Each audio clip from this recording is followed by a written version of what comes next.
네, 저희는 몇 주 동안 지금 아주 중요한 시간을 갖고 있습니다. 우리 공동체에게 아주 중요한 시간이죠. 교회 비전에 대해서 지금 나눔을 갖고 있습니다. 여러분, 우리가 사용하고 있는 이 교회 용어, 우리의 단어들에 대한 공통된 이해를 갖는 것은 참 중요합니다. 우리가 묵상하면은 우리에겐 어떤 이해가 있죠? 공통적으로 하가 묵상이라는 것들이 딱 들어오고, 이런 공통된 이해를 갖고 있는 것은 공동체에서 불필요한 오해를 이제 벗어날 수 있고, 또 하나 이러한 이해는 힘을 얻어서 우리의 사역에 영적 생명력을 불어주는 그런 역할을 하게 되죠. 그래서 저희가 교제가 아니라 그 비전을 나누는 것에 대해서 처음에 뭘 나눴죠, 여러분? 교제, 식탁 교제에 대해서 나눴습니다. 그 교제가 예배가 될 수 있다라는 것을 우리는 알고 있었어요. 애찬에서부터 성찬까지 이루어지는 그 모든 것이 예배였다. 그러니까 식탁 교제 또한 우리가 예배다. 그리고 은혜를 아는 자는 서로 무난하기를 좋아하기 때문에 예수를 닮은 모습이 바로 함께 교제하고 식탁 안에서 예수를 기리는 것이다. 이런 이해가 우리에게 공통된 이해로 이제 다가왔습니다. 그 다음에 뭐 했죠? 우리 가르침이라는 것을 했습니다. 그 가르침에 있어서는 우리 혼적인 가르침, 그냥 학교에서 배우는 그런 혼적인 가르침만이 아니라 영적인 가르침, 영의 눈으로 우리가 봐야 되는 부분들이 있다라고 말씀을 드렸고, 그런 전 인격적인 가르침이 있기 위해서는 교회에서만이 아닌 어디서? 가정에서 그 가르침이 이루어져야지만이 우리에게 그 가르침이 들어오겠죠. 가르쳐 지키게 하라. 뭘 지키게 하는 거죠? 율법을 지키는 것이 아니라 예수를 사랑하는 것을 지키는 것, 복음을 지키는 것을 이야기하는 것까지 또 얘기했습니다. 그리고 예배에 대해서 얘기했어요. 예배, 우리가 공통적으로 이해된 그 예배, 그 뜻, 의미가 뭐였죠? 예배하면 이제 말기찬, 이제 좀 우리가 떠오르겠죠. 하지만 또 하나, 예배는 먼저 우리가 드리는 것보다 먼저가 뭐가 있었죠? 하나님께서 우리에게 말씀으로, 성찬으로 말을 거시고 우리는 기도와 찬양으로 그 말에 화답하는 것. 하나님이 먼저 은혜를 주셨기 때문에 우리는 예배 드릴 수 있다라는 것. 그래서 예배 드림이 우리가 해 드리는 것이 아니라 소모되는 일들이 아니라 먼저 아버지께 영광을 얻고 그 영광을 드리는 것이기 때문에 예배는 소모되는 것이 아니다 라고 우리가 얘기했습니다. 받는 게 있다라는 것도 얘기했고요. 기억나시죠, 다? 예, 한번 쫙 이제 하니까 이제 기억이 나실 거예요. 이러한 공통된 이해를 갖고 오늘은 예배 두 번째 시간을 갖겠습니다. 예배가 비전이 되는가? 아멘, 비전이 되죠. 하나님이 원하시는 것이니까요. 그래서 예배에 대해서 광의적인 의미와 협의적인 의미에 대해서 이 얘기를 나눴습니다. 방금 말했던 게 바로 광의적인 의미이죠. 예수님과 관계 맺기 위한 모든 행동들과 요소들, 그 모든 것들이 예배라고 말할 수 있었던 거예요. 그러니까 교제도 예배가 되는 거죠. 가르침도 예배가 될 수 있는 거죠. 하나님과의 관계를 맺는 거기 때문에. 근데 좀 협의적인 의미로는 제가 뭐라고 말씀을 드렸냐면, 저번에 예배를 구성하는 요소들, 우리가 예배를 드린다라고 할 때 그 광의적인 의미도 있지만 협의적인 의미로서는 저희가 주일에 모여서 순서를 갖고 예배 구성대로 예배를 드리죠. 그래서 우리는 그것을 예배라고 얘기합니다. 그 협의적인 의미의 예배의 의미를 오늘은 좀 얘기하려고 합니다. 그러니까 좀 본론적인 얘기보다는 좀 그걸 감싸고 있는 얘기. 뭐 본질적이다, 비본질적이다 이렇게 나눈다면 실질적으로 광의적인 의미가, 제가 단어가 좀 다 어렵지 죄송합니다. 네, 그런 큰 의미의 예배가 좀 더 본질적이죠, 그렇죠? 근데 이제 지금 협의적인, 그 작은 의미의 우리의 이 예배 순서 구성 이런 것들은 좀 비본질적이다라고 얘기할 수 있겠지만, 여러분 잘 보세요. 깨끗한 물을 마시기 위해서는 뭐가 필요하죠? 깨끗한 컵이 필요한 겁니다. 그래서 이러한 예배를 구성하고 있는 것들이 잘 다듬어져 있어야지만이 이 본질적인 예배를 잘 다룰 수 있겠죠. 말씀과 기도와 찬양이 어떻게 전달되고 어떻게 받아지는가에 대한 부분, 정말 중요한 부분입니다. 그래서 오늘은 이 이러한 광의적인 의미와 협의적인 의미의 조화를 이루기 위해서 오늘 우리가 드리는 주일에 드리는 이 예배의 구성에 대해서 우리가 왜 이걸 하고 있지? 이 의미를 좀 찾아보려고 합니다.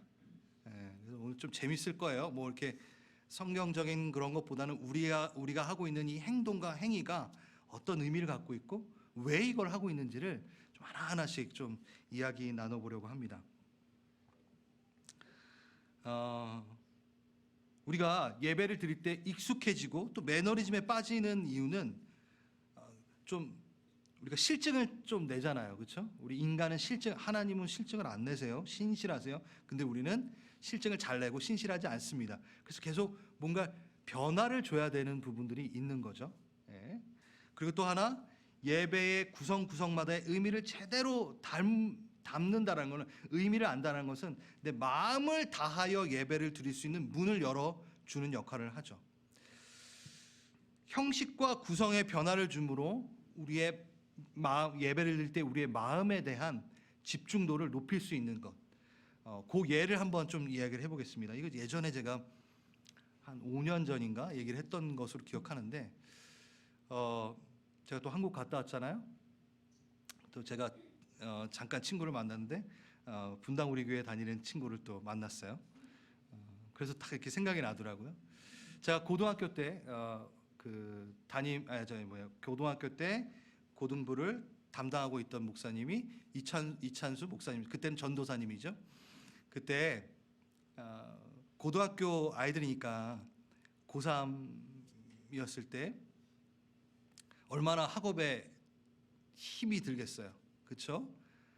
그러니까 예배에 나와서 예배를 드린다라는 게 쉽지 않았던 거죠. 3분의 1은 예배를 잘 드렸대요. 네. 근데 한 3분의 1은 어떻게 해서든 예배를 드리고 싶지만 너무 졸려서 꾸벅꾸벅 이렇게 눈을 감으며 졸고 있었다는 거죠. 그 나머지 3분의 1은 어떻게 됐을까요? 대놓고 자고 있다라는 거죠. 그래서 이찬수 목사님이 이거 안 되겠다 해가지고 좀 변화를 줘야겠다. 왜냐하면 아이들이 예배를 드리다가 눈을 뜨고 일어나고 깰 때가 언제냐면 예배 끝날 때라는 거예요.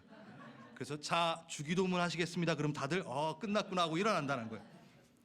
그래서 이찬수 목사님이 어떻게 했냐면 주기도문을 맨 앞에다 놓고 어떻게? 찬양을 또 애들이 일어나서 뭐 하면은 또 지쳐가지고 또 잔대요. 그래서 어떻게? 설교를 먼저 해버리고 찬양을 뒤에 하고 이런 변화를 막 준 거죠. 그러니까 뭐 그래서 앉아던 친구들이 앉았는지 모르겠어요. 그 중에 대놓고 자는 친구가 바로 저였기 때문에 네.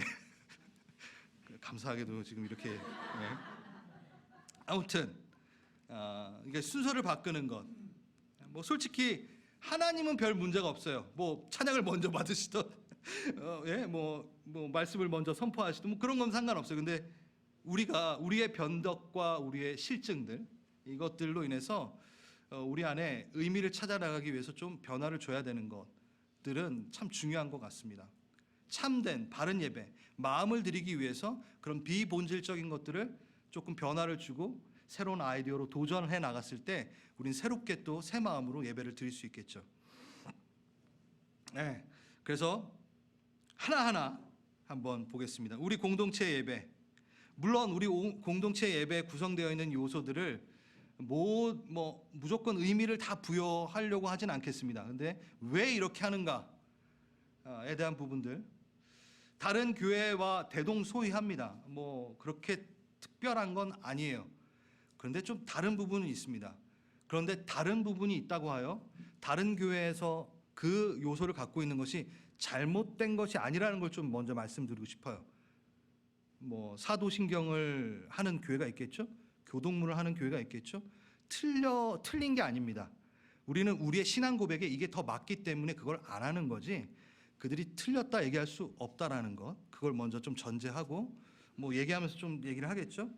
우리의 예배의 구성은 우리의 신앙 고백에 더 가깝게 선택되어져 발전시키는 것이 맞는 거죠. 자, 맨 처음에 우리가 예배를 드릴 때 예배로의 초대를 합니다. 우리 맹주영 목사님이 항상 먼저 나오셔서 어떻게 하죠? 다 함께 일어나서 첫 찬양을 드리겠습니다 하면서 예배를 드립니다. 왜 함께 일어나나요, 여러분? 시작하니까 한번 일어나고 시작할까? 천주교처럼 막 일어났다 앉았다 막 이러는 거? 아니죠. 우리가 행동으로 인식하는 겁니다. 하나님 앞에 섰음을, 코람데오 정신, 하나님 존전 앞에 섰음을 우리가 마음을 담아 다하겠다고 우리가 경의를 포함으로 일어나는 것입니다. 그리고 우리가 찬양을 부르죠. 이전에 여러분 예배 주제에 맞춰서 찬송가를 불렀던 때가 기억이 나시는지요? 네, 그랬었어요. 그런데 변화가 좀 있었죠. 찬송가가 나빠서가 절대 아닙니다. 근데 왜냐하면 찬송가를 부르다 보니까 너무 새로운 음들, 우리가 익숙하지 않은 음들과 많은 가사들로 인해서 예배의 첫 주님께 드려지는 것들이 오히려 방해가 될 때가 좀 있었습니다. 그래서 김현수 목사님과 제가 얘기를 해가지고 좀 심플한 곡으로 정신을 똑바로 차리고 하나님께만 집중할 수 있는 찬양을 좀 우리가 했으면 좋겠다 해가지고 저희가 찬송가로 불렀던 것들을 지금 곡 하나를 선정해서 계속해서 부르고 있죠. 근데 여러분 괜찮아요. 찬송가로 또 바꿀 수도 있어요. 뭐 그게 잘못됐다는 게 아닙니다. 근데 우리의 마음은 정확하게 하나님 앞에 온 신경을 다하여 심플하게 좀 예배를 드리는 첫 문을 열기 위해서 우리가 그렇게 하고 있죠. 그리고 아주 중요한 것 얘기하겠습니다. 여러분 예배로의 초대는요, 이 시간의 예배로의 초대이기보다는 부르심을 갖고 한 주 살았던 우리에 대해 하나님의 그 부르심에 대해서 다시 한번 인식하는 시간이에요. 그러니까 예배로의 초대라는 것은 요 공간 안에서의 예배로의 초대만을 얘기하는 것이 아니라 다시 열방으로 또 나아가 우리의 직장으로 나아가 가정으로 나아가 예배를 시작해야 되는 이 주일이 시작이에요. 우리에게. 맞죠? 마무리하고 정리하고 이제 새롭게 시작하는 거예요. 그래서 한 주간에 앞으로 내가 살아야 될 이 한 주간의 예배에 내가 들어가겠다. 예배로 초대하겠다. 그래서 이 예배가 여러분의 한 주를 일으키는 기점이 되는 예배가 되길 하는 마음으로 예배로 초대하는 거예요. 그 의미가 있다는 것을 여러분 아셨으면 좋겠어요. 그래서 예배를 한 주간의 예배를 시작하는 예배의 초대 그렇게 시작합니다. 그 다음 뭐가 있죠, 여러분? 제가 다 뭐 몰라서 물어보는 게 아니라 여러분 이렇게 좀 이렇게 같이 하고 싶어서 뭐가 있죠? 대표 기도가 있잖아요, 그렇죠? 여러분 순서 잊어버리셨어요? 오늘도 방금 한 건 대표 기도가 있습니다. 기도가 있습니다. 하나님의 집, 내 집은 만민이 기도하는 집이라라고 하나님께서 선포하셨어요. 기도 참 이게 너무 중요해요. 하나님께서 자기의 집을 자신의 공간을 설명할 때 내 집은 설교하는 집이다라고 안 했어요. 내 집은 만민이 찬양하는 집이다라고도 안 했어요. 희한하게 뭐라 그러셨냐면 만민이 기도하는 집이다. 교제 나누는 한 명 한 명이랑 대화 나누는 집이다라고 얘기한 거죠. 그러니까 기도는 너무 중요합니다. 예배에는 분명히 기도의 시간이 있어야 됩니다. 근데 먼저 대표 기도에 대해서 좀 얘기를 한다면 저희가 이 예배가 시작 전에 벌써 목회자들은 먼저 모여서 한번 기도를 합니다. 같이 모여서 오늘의 예배를 위해서 우리 성도님들을 위해서 중보기도 하고 또 예배를 섬기는 사람들이 또 저기 뒤에서 기도를 하죠. 그리고 여러분들에게 이제 예배가 시작되고 대표 기도가 시작됩니다. 이 대표 기도는요, 공동체의 동의를 얻어 기름 부음 받은 직분자들이 그냥 기도를 드리는 게 아니라 한 주간 이 기도의 글을 기도하시면서 작성을 합니다.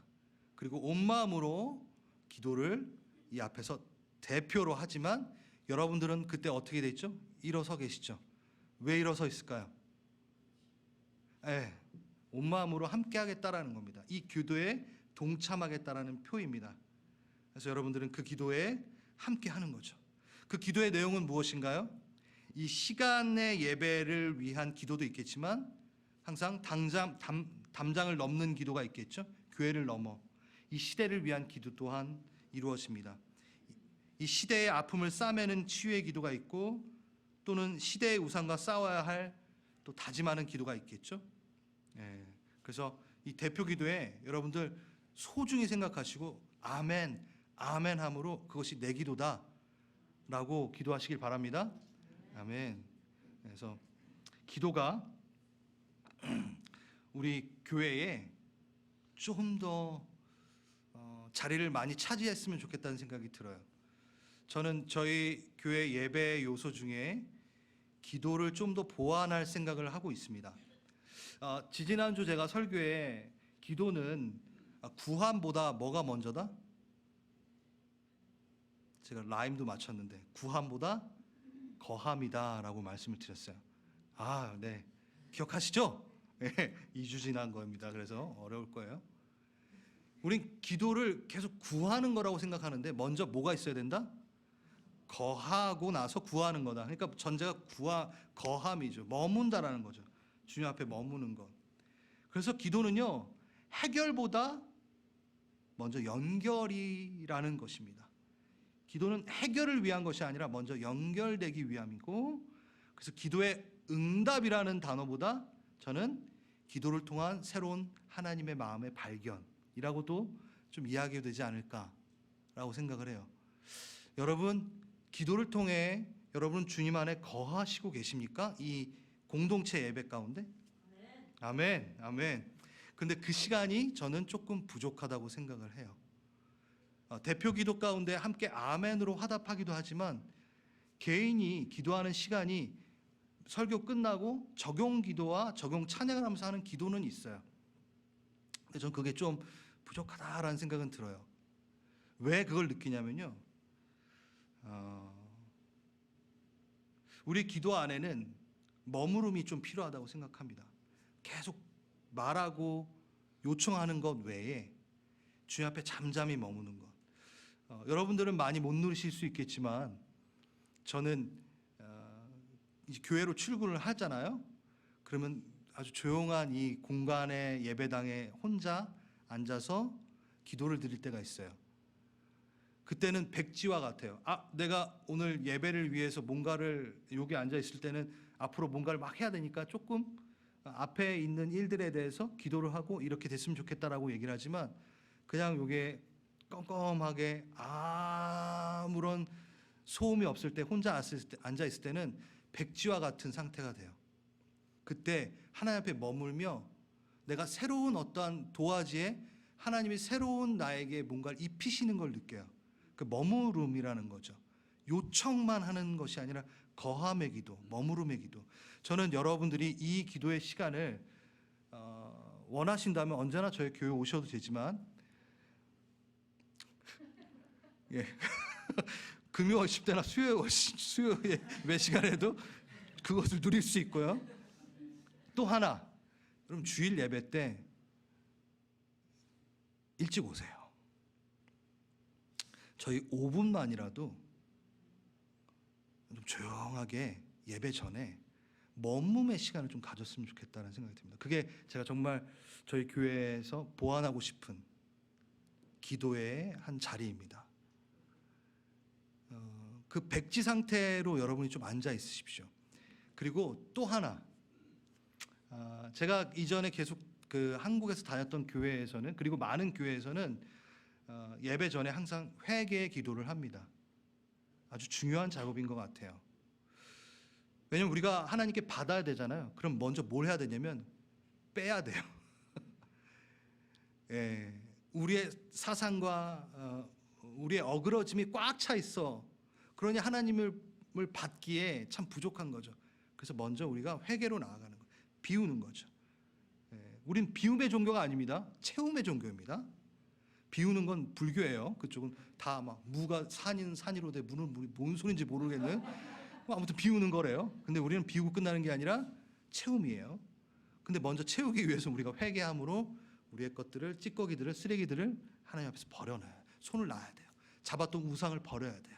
꽉 잡고 있던 욕심을 버려야 돼요. 그러려면 여러분 예배 시작하기 전에 막 채워지잖아요. 그 전에 뭐예요? 비우세요. 저기 화장실 가서 비우시듯 비우세요. 그러려면 저희가 예배 전에 정말 중요한 작업인 것 같아요. 그래서 5분 동안만이라도 저희가 조용한 시간 가운데 저희가 좀 그것을 위해서 찬양팀도 노력을 할 거예요. 좀 더 빨리 연습을 끝내고 조용한 시간 우리 주님께 머무는 기도를 좀 했으면 좋겠다는 생각이 듭니다. 그거는 뭐 언제 바로 시작할지 잘 모르겠지만 그렇게 머무의 시간, 그런 기도의 시간이 참 우리에게 중요하다는 것. 그 다음에 이제 제가 나오죠. 나와서 제가 첫 마디가 뭐죠? 할렐루야. 와, 여러분 앞에 서는 자의 첫 마디가 우리의 모임의 목적을 말하고 싶기 때문에 저는 할렐루야 하고 시작합니다. 그냥 썰렁해서 그냥 민망해서 하는 얘기가 아니에요. 할렐루야 우리가 이야기합니다. 외칩니다. 그리고 성도 간의 인사를 합니다. 저는요, 하나님께서 정말 집중해서 보시는 시간이라고 생각해요. 찬양 시간보다 더, 왜냐하면 그 예배가 예배답게 하기 위하여 서로 상한 자들이 있으면 화해하라 라고 이야기하셨어요. 그 예배를 예배답기 위한 그 하나님을 닮아가는 것, 은혜를 아는 자는 뭐하게 돼 있다? 무난하게 돼 있다라고 제가 히브리서 마지막에 얘기했던 것 같아요. 예수를 닮습니다. 그 때문에 눈을 마주치고 그를 포용합니다. 그래서 우리의 인사의 시간은 그냥 내가 좋아하는 사람하고만 인사하는 시간이 아니에요. 당신을 예수 그리스도가 안에 계신 예수와 연합된 자로 제가 포용합니다. 반갑습니다. 환영하겠습니다. 당신을 받아들이겠습니다. 하고 우리가 인사를 하는 거죠. 예수님이 정말 지켜보고 계시는 시간이라고 저는 생각을 합니다. 그래서 즐거이 환영하고 서로를 용납하고 사랑하는 시간으로 그 시간을 활용하시기 바랍니다. 아멘. 그리고 우리가 광고를 하죠. 네, 갈보리 채플 소식을 전하죠. 광고라기보다 제가 항상 우리가 쓰는 말이 갈보리 채플 소식 전하겠습니다. 여러분, 이거는요 공동체의 정체성이 담겨져 있는 시간입니다. 그러니까 광고도 예배의 한 요소로 예배의 총합 안에 들어가는 거죠. 그래서 우리가 뭐 우먼스 미니스트리 하고 있고 식탁 교제를 하고 있고 이런 것들이 우리 교회의 정체성을 나타내는 시간이고, 그 이야기를 하고 나서 우리가 3주차나 이럴 때는 그 뒤에 뭔가 있죠? 생일 축하하는 시간이 있습니다. 전 참 좋아요. 이게 뭐 한 번 더 논의될 필요도 있겠고 우리가 고민해 볼 필요가 있겠지만, 여러분 앞에 나오시는 게 쑥스러우시죠? 알아요. 그런데 저희가 이것을 하는 거는 이게 바로 예수를 닮아가는 훈련입니다. 사랑을 받는 훈련, 그리고 사랑을 주는 훈련을 우리가 이 예배 가운데 하는 거예요. 내가 이 공동체 안에서 사랑받는 존재구나. 아, 나는 좀 여기 좀 제외돼서 그냥 몰래 있었으면 좋겠어. 아니야. 당신은 우리의 가족입니다. 그래서 당신의 태어남에 대해서, 당신의 존재에 대해서 우리가 축복하는 거예요. 하고 이제 하는 거죠. 물론 여러분 좀 바꿀 수도 있겠죠. 그래서 제가 많은 교회를 이제 수련회라든가 이렇게 다니면서 예배를 드리잖아요. 그러면 그 교회의 예배의 순서라든가 이렇게 구성 요소가 우리 교회랑 다른 거를 보게 돼요. 그럼 참 재밌어요. 공부하게 돼요. 이렇게 뭐라 그러죠? 이렇게 계속 갇혀 있는 것이 아니라 그래서 다른 교회 가시라는 게 아니라 여러분들은 그냥 온라인으로 한번 보세요. 다른 교회는 어떻게 하나 그런 건 괜찮아요. 근데 다른 교회 가지 마시고 제가 이렇게 보면은 되게 신선했던 시간이 있었어요. 저희는 이 생일 축하가 아마 다른 교회에서 오신 분들은 되게 신선하다라고 생각하실 수 있을 것 같아요. 근데 제가 어떤 교회에서 갔을 때는 축복의 시간을 항상 갖더라고요. 제가 물어봤어요. 그래서 한 주는 예배 팀원들을 다 이렇게 세워서 축복송을 한번 불러주고, 또 세대마다 나눠서 임직자들을 또 이렇게 세워가지고, 그러니까 주마다 바뀌는 거예요, 맨날. 그래서 그 축복하는 거예요. 그래서 우리의 이 공동체가 서로 계속 축복을 이렇게 사용하고 축복이 넘쳐나도록 하는 그런 모습들. 여러분, 이게 바로 만인 제사장이 해야 되는 역할을 우리가 실천하는 거고 배우고 있는 거예요. 여러분은 무난하기 위해 충분한 축복을 받은 상태입니다. 여러분 누군가를 축복하기 위한 충분한 복을 이미 받은 사람입니다. 그래서 그것을 계속 나눠주는 우리가 훈련을 하는 거죠. 그것이 바로 예수 닮게 되는 거예요. 예수님이 그렇게 하셨으니까 그렇게 하면 예수를 닮아가고 예수님의 마음을 이해하겠죠. 그래서 우리 교회 안에서는 축복이 있을 겁니다. 그래서 제가 어느 순간 또 잠깐 이렇게 어떤 그룹을 일으켜서 이렇게 축복하는 시간 가졌으면 좋겠습니다. 할 때가 올 것 같기도 하고, 그래요. 제가 이렇게 예배에 그 생명력을 불어넣기 위해서 고민을 할 거 아니에요. 우리가 이렇게 매번 그냥 했던 것들, 그런 것들을 좀 바꿔. 전 헌금송도 조만간에 조금 바꾸고 싶은 마음도 있고, 그러니까 이런 변화를 주는 게 생명력을 주거든요. 그 다음에 우리가 뭘 하죠? 헌금합니다. 하나님은 영이시기 때문에 돈은 필요하지 않으세요. 그분은 그래요. 맞아요. 돈을 사용하시는 분은 아닙니다. 그 돈은 누가 사용해요? 사람이 솔직히 사용해요. 이 부분에 대해서 제가 4월 10일 2022년 멜기세덱과 예수 그리고 헌금과 11조라는 설교에 우리 교회가 헌금을 어떻게 하고 있고 어떤 마음으로 해야 되는지를 잘 설명해 놨습니다. 그래서 여러분 그걸 참고해 주시기 바랍니다. 여러분 진정한 헌금 생활은요 참된 예배 회복에 꼭 필요한 요소입니다. 진짜 그렇습니다. 여러분 우리 교회를 혹여나 이렇게 소개하실 때 우리 교회는 헌금 설교를 안 해라고 하시면 큰일 나요. 헌금 설교를 해야 돼요. 그러니까 헌금 설교를 말씀에 맞게. 그래서 우리가 건강한 헌금 생활을 위해서는 헌금하는 그것을 위해서는 가르침을 받아야 되고 그 헌금에 대해서 정말 뜻있게 담대하게 얘기할 수 있어야 돼요.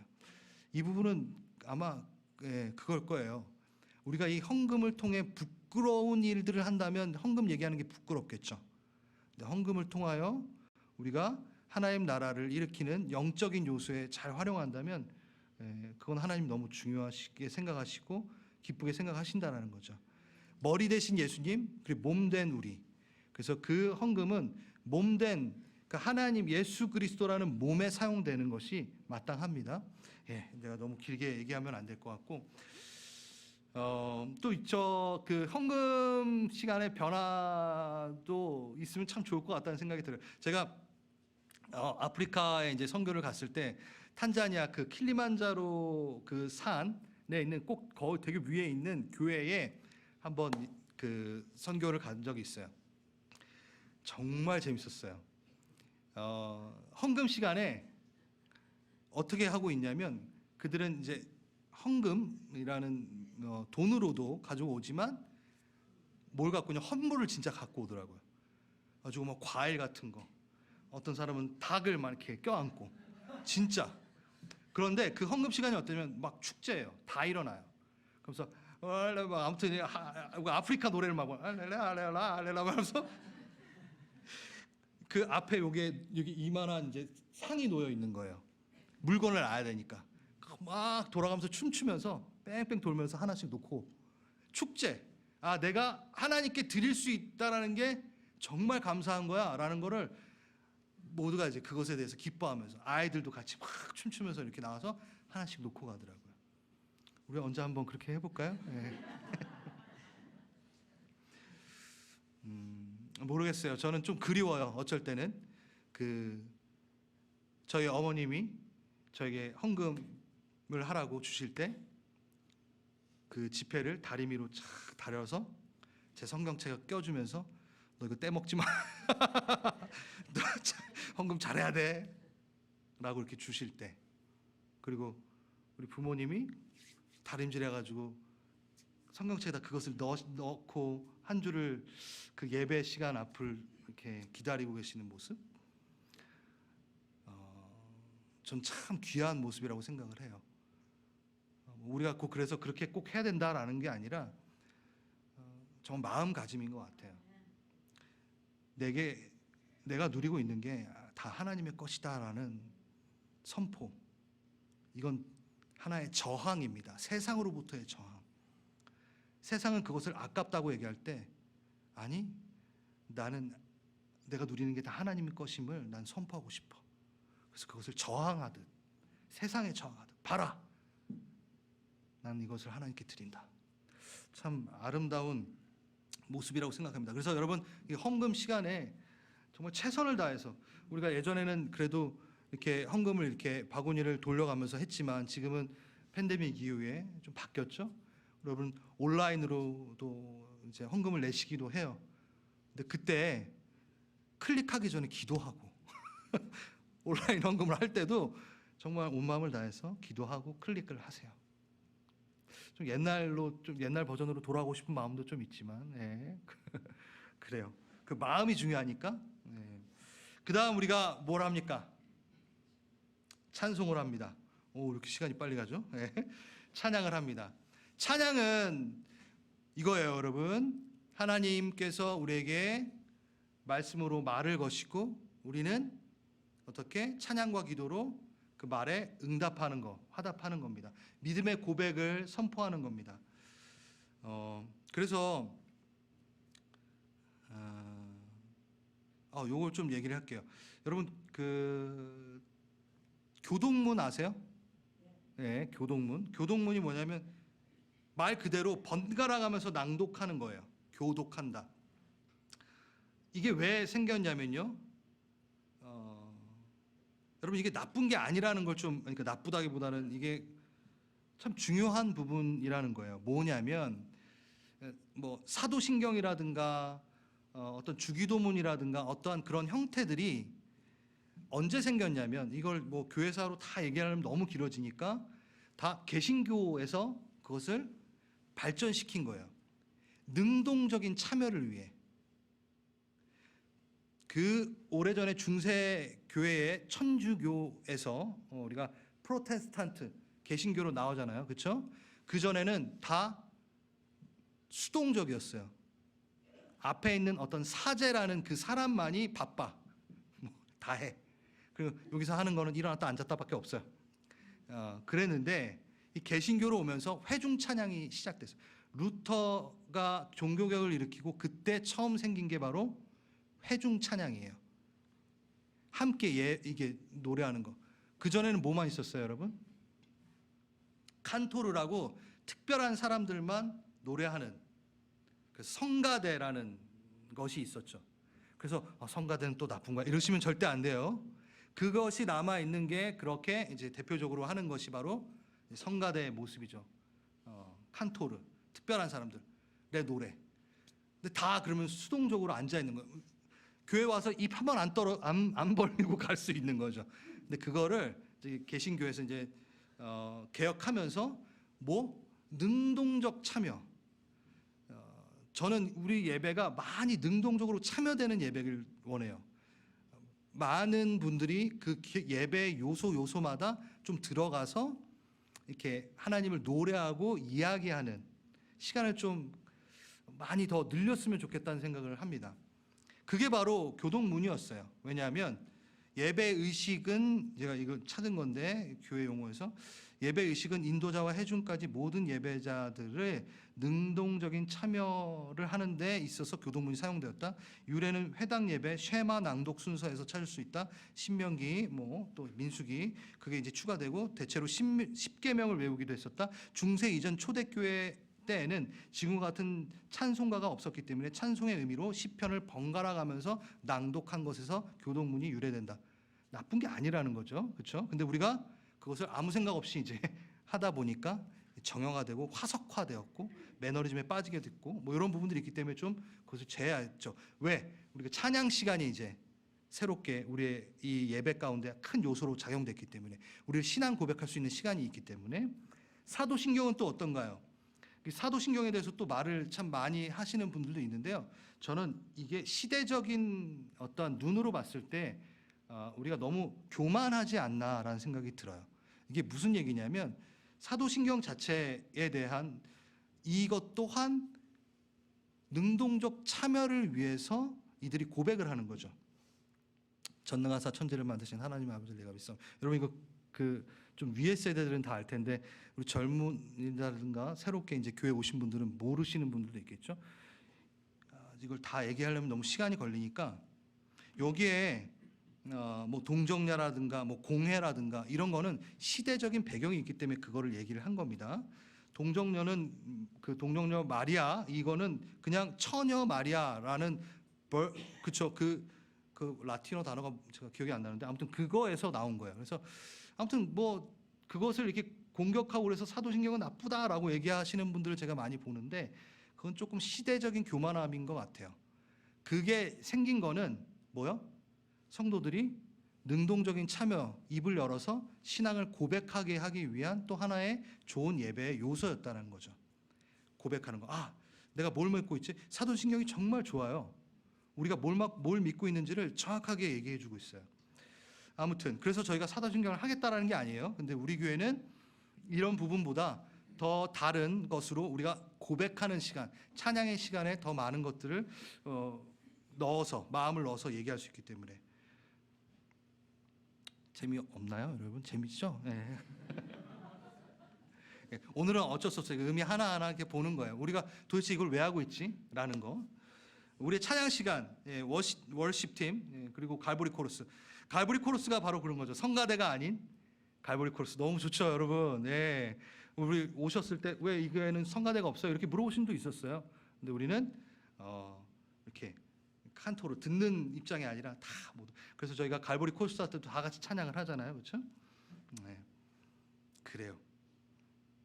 아까도 말씀드렸지만 기독교의 회중 찬송을 만든 건 16세기 이 루터의 개혁이 있고 나서 회중 공동 찬양이 생긴 겁니다. 물론 구약 때에도 선창과 호창의 형태의 미리암의 노래가 있었고 그런 것도 있겠지만 아무튼 교단마다 이런 것들은 뭐 다르죠. 제가 어떤 기도원에 조금 이게 좀 뭐랄까요, 그 천주교적인 어떤 그러한 색채를 많이 갖고 있는 루터교라든가 성공회 쪽 예배를 한번 드려본 적이 있어요. 그때 참 재밌었던 게 뭐냐면 거기에는 이렇게 수녀분들이라고 하죠. 수녀분들 같은 분들이 그 뒤에가 찬양팀이 앞에 안 있어요. 뒤에서 그냥 선창만 해요. 그러니까 찬송가 같은 것들로. 그래서 사람이 드러나지 않으려고 하는. 참 그게 예뻐요. 이렇게 보면 어떻게 해서든 하나님만 좀 드러나고 하나님만 찬양받기 위해서 되게 노력하는구나. 네, 그런 게 좀 느껴졌어요. 그래서 저희가 대표 기도하실 때도 제가 우리 임직자분들에게 제 이름이라든가 누군가의 이름은 좀 빼줬으면 좋겠습니다. 얘기한 것도 되게 민감하게 저는 그것을 좀 누리고 싶다라는, 민감하게 대처하고 싶다는 생각이 들어요. 어떤 사람의 이름이 먼저 들어가는 것들. 그래서 척스미스 목사님도 이거에 대해서 상당히 중요하게 여기셨다는 것을 전 책을 통해서 봤습니다. 그래서 갈보리 채플은 무엇인가 거길 보면요, 척스미스 목사님 시간이 없어서 빨리 말하려다 보니까 씹히네요. 어떤 교회를 갔는데 어떤 월십 댄스를 했대요. 그래가지고 월십 댄스 이렇게 이쁜 옷을 입고 이렇게 막 했는데 척스미스 목사님은 그것이 예배에 방해가 되는 것을 자기는 느꼈다. 그래서 다른 사람들은 모르겠지만 본인은 너무 방해가 됐다. 그래서 그러니까 사람이 조금이라도 드러나고 예수님이 드러나는 것보다 어떤 다른 요소들이 드러나는 것은 계속 우리가 그것들을 뭐랄까 좀 죽여 나가고 제해 나가야 되겠죠. 그래서 우리 찬양팀 너무 수고하지만 우리 찬양팀도 찬양을 돕는 자로 있는 거지 특별해서 쓰는 것이 아닙니다.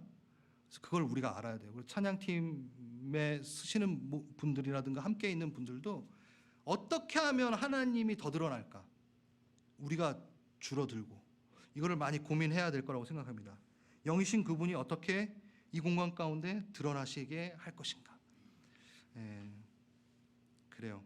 이건 좀 나중에 좀 더 얘기하고 싶은 마음이 있어요. 마라나타 싱어즈 CCM의 시초가 되는 우리 이 갈보리 채플의 찬양의 어떤 모습들. 에베소서 이제 할 거잖아요. 그때 또 얘기를 나누겠지만 시가 있고 뭐 이런 좀 재밌는 좀 더 하나님의 이름이 드러나고 모든 회중들이 좀 능동적으로 참여하는 찬양 우리 고민해 봅시다. 고민해 봅시다. 뭐 이런 것들. 그다음 말씀과 성찬이 있습니다. 성찬에 대해서는 제가 많이 또 이야기를 했었고 성찬 시간마다 이야기를 했지만 항상 엄숙하고 엄중한 시간만은 아니라는 것. 실제로 개신교에서 이제 성찬을 이제 그 전에서는 이제 카톨릭에서의 모습으로 성찬을 했을 거 아니에요. 그것을 이제 넘어서서 초대교회 때의 모습을 다시 회복하기 위한 성찬의 모습은 좀 더 피스트, 그러니까 애찬과 함께 성찬이 이루어지니까 기쁨이었어요. 그러니까 너무 엄중하고, 그러니까 여러분 천주교 그 성찬 그걸 하면 5 오르간 소리에 막 뭔가 좀 이렇게 웅장한, 뭔가 이렇게 거룩해야 돼, 이런 부분들만 있는데 그것이 아니라 어떻게 기쁨이라는 거죠. 성찬은 기쁨입니다. 그래서 우리 성찬할 때 우리 유년부, 유치부까지 올라와가지고 함께하는 거 아주 좋은, 다른 교회에서는 좀 찾아볼 수 없는 그러한 것들이죠. 그래서 우리 함께 하나님의, 그래서 이 성찬에 대한 의미는 나중에 또 한번 하겠지만, 부활절날 또 전 성찬식을 어떻게 좀 기쁘게 할까 막 고민해보고 있어요. 제가 고민이 덜 됐으면 그대로 하겠지만, 아무튼 제가 이렇게 얘기하는 건 우리의 모든 행동 안에 의미를 부여하고, 그 의미를 제대로 깨달을 때는 영적 생명력 가운데 그 예배가 예배다워질 수 있기 때문에 저는 그런 시도를 하는 건 참 좋다고 생각을 합니다. 그리고 이제 말씀이 있겠죠. 말씀은 뭐 너무 중요하다는 걸 이제 아실 거고, 그래서 말씀이 좀 흥황되어지는 일들이 있었으면 좋겠다는 생각이 많이 들고요. 그 다음에 함께 적용하고 이제 찬양 기도, 함께 적용 찬양 기도를 하겠죠, 그렇죠? 오늘 말씀을 끝나고 아마 할 거겠죠. 그러니까 회복에 이제 반응하는 시간, 아주 중요한 시간입니다. 제가 다 지금 스킵하고 있어요. 시간이 많이 가서. 그리고 뭐가 있죠, 여러분요? 예배가 끝날 때 주기도문을 합니다. 저희가 근데 매번 주기도문을 하진 않을 때도 있어요. 왜냐하면 저희가 적용 찬양 가운데 충분히 우리가 기도가 올라왔고 찬양으로 주님께 올려드렸다면 그것을 스킵할 수 있다는 거죠. 참 저희 교회가 그런 부분에서는 참 자유롭고, 여러분들 그것을 용납하시고 함께 가주신다는 게 정말 고마운 것 같아요. 이번 주는 왜 주기도문 안 했어요? 아무도 저에게 따지지 않으시더라고요. 좋아요. 주기도문, 이거 주기도문도 따로 떼가지고 정말 잘 설명해야 되는 부분이지만, 간단하게 얘기한다면 제가 항상 주기도문을 할 때 뭐라고 얘기하냐면, 그러므로 너희는 이렇게 기도하라. 마태복음 앞에 있는 하나님께서, 예수님께서 그렇게 하라고 하셨기 때문에 우리가 하는 것에 대해서 얘기합니다. 근데 그러므로 너희는 이렇게 기도하라고 할 때는 이 영어에는 in this manner예요. 그러니까 이 주기도문에서 기도를 빼면 뭐죠? 주문이 돼요. 재미없나요? 주기도문에서 기도를 빼면 주문이 되는 거예요. 그냥, 그러니까 우리가 거기 안에 마음을 다해서 기도를 넣지 않으면 주문이 돼버려요. 그러니까 그냥 외우고 끝나는 거죠.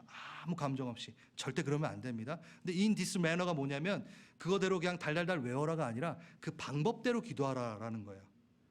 이거는 제가 주기도문 아마 설교를 마태복음 때 잠깐 했었던 것 같은데 전체적으로 한 번 더 해볼 생각을 하고 있습니다. 그러니까 하늘에 계신 우리 아버지여 라고 끝나는 게 그 안에 그 내용을 갖고 기도를 풍성히 연결해서 열매를 갖고 이제 기도를 하라는 뜻이죠. 근데 우리가 이렇게 기도를 합니다. 여러분 우리 이전에 주기도문송 했던 거 기억나십니까? 예, 주기도문송 다시 해도 돼요. 저는 괜찮습니다.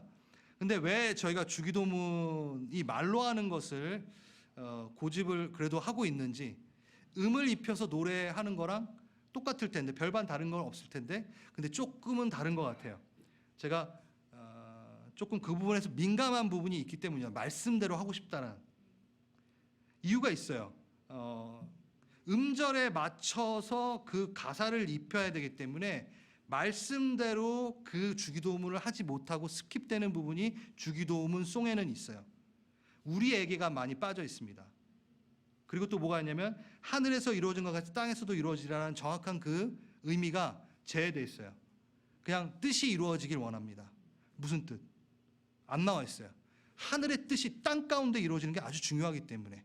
근데 이렇게 기도하라고 했는데 우리가 그 송에 맞추기 위해서 그것을 제외한다라는 건 조금 아쉽다는 생각이 많이 들었습니다.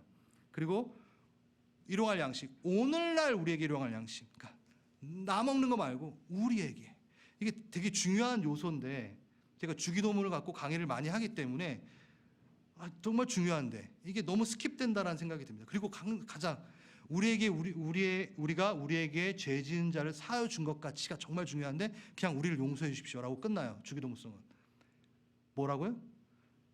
나에게 죄 지은 자를 내가 용서한 것 같이 나도 용서해 주십시오. 아주 중요한 대목입니다. 내가 그 용서함, 사함을 받는 것 또한 내가 누군가 타인에 대해서 용서함이 먼저 체크돼야 된다라는 정말 기가 막힌 예수님의 기도의 중요한 기도의 내용인데 주기도문송은 솔직히 다 이렇게 생략됐어요. 그러니까 음이 중요한 건지 아니면 그대로 기도하는 게 중요한 건지 저는 이 부분이 더 맞다고 생각하고 주기도문을 선택하지 않고 있습니다. 그리고 또 하나 그때 이제 제가 청년부 할 때 되게 재밌는 얘기를 들었어요. 자기는 주기도문송 할 때 이렇게 재밌대요. 긴장이 된대요. 왜냐하면 거기 주기도문송에 높은 미까지 올라오거든요. 영원히 아멘 이거 그때 누가 이 음을 예쁘게 낼 건가에 대한 기대가 된대요. 그러니까 감상하고 있는 거예요. 여러분 그때 그 주기도문송 영원히 할 때 누군가는 되게 뽐내고 누군가는 주눅들어 얘기하지 찬양 부르지 않고 있고 누군가는 이게 너무 높아가지고 기분 나빠서 안 부르는 사람도 있고 그런 걸 제하고 싶었던 겁니다. 그래서 제가 주기도문이 나쁘다라는 게 아니라 우리가 제대로 드리기 위해서 그리고 마지막 그 기도를 온 마음을 다해서 한 마디 한 마디를 이렇게 곱씹어서 드리고 끝내고 싶은 마음이 있어서 주기도문을 안 하고 있습니다. 그런데 먼저 한번 또 하죠. 뭐 나쁩니까? 나쁘진 않아요. 예, 그래서 선택을 한 거니까. 그리고 이제 끝납니다. 근데 많은 분들이 축도를 왜 안 하냐고 또 새로 오신 분들 중에 이렇게 얘기하실 수 있어요. 이 부분은 다음에 얘기하겠습니다. 그래요. 시간이 많이 가서 제가 오늘 저희 교회 예배에 대해서 의미를 하나씩 좀 짚어봤습니다. 여러분 좀 어떻게 도움이 되셨어요? 예. 저번 주 예배 그 설교와 이게 이어지는 건데 제가 한 주 이렇게 이렇게 넘어갔다 오다 보니까 이렇게 연결이 좀 안 된 부분도 있겠지만 한번 연결해 보십시오. 우리의 예배는 마음을 드리는 예배입니다. 말기찬 하나님은 우리에게 말을 거시고 우리는 그 말에 화답을 하는 거고 그것 가운데 협의적인 의미 우리가 이 예배 요소들을 의미 하나하나를 잘 발견하고 참여할 때 영적 생명력이 우리 예배 가운데 불어날 것 같습니다. 그리고 정말 중요한 건 적용입니다. 여러분의 삶 가운데는 예배가 구성되어 있습니까? 어떠세요? 여러분은 월요일 날 어떤 예배를 드리고 계시고 여러분 화요일은 어떤 예배를 드리고 계십니까? 여러분의 하루의 예배에 예배 구성이 있습니까? 전 있어요. 아침에 기도를 해요. 그 기도는 개인 기도와 가정 기도를 합니다. 하루 삼시기도, 다니엘 삼시기도를 따라합니다. 그래서 점심 때는 저는 교회를 위해 기도합니다. 그리고 저녁 때 기도 시간에는 열방을 위해 기도합니다. 예배 구성이 있다라는 거죠. 여러분 그걸 변화를 시켜보시고 새로운 아이디어를 한번 가져보십시오. 너무 재밌어요. 네, 여러분의 예배가 그렇게 하나님 앞에 고민되어지길 원합니다.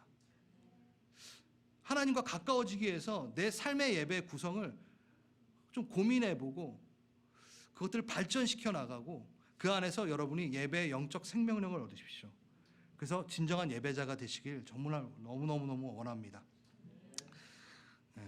그래서 우리 그 예배를 이 교회에서뿐만이 아니라 공동체 예배에서뿐만이 아니라 우리 각 삶에서도 드리길 다짐하시고 원하시는 분들 다 함께 자리에 일어나시기 바랍니다. 우리 함께 기도했으면 좋겠습니다.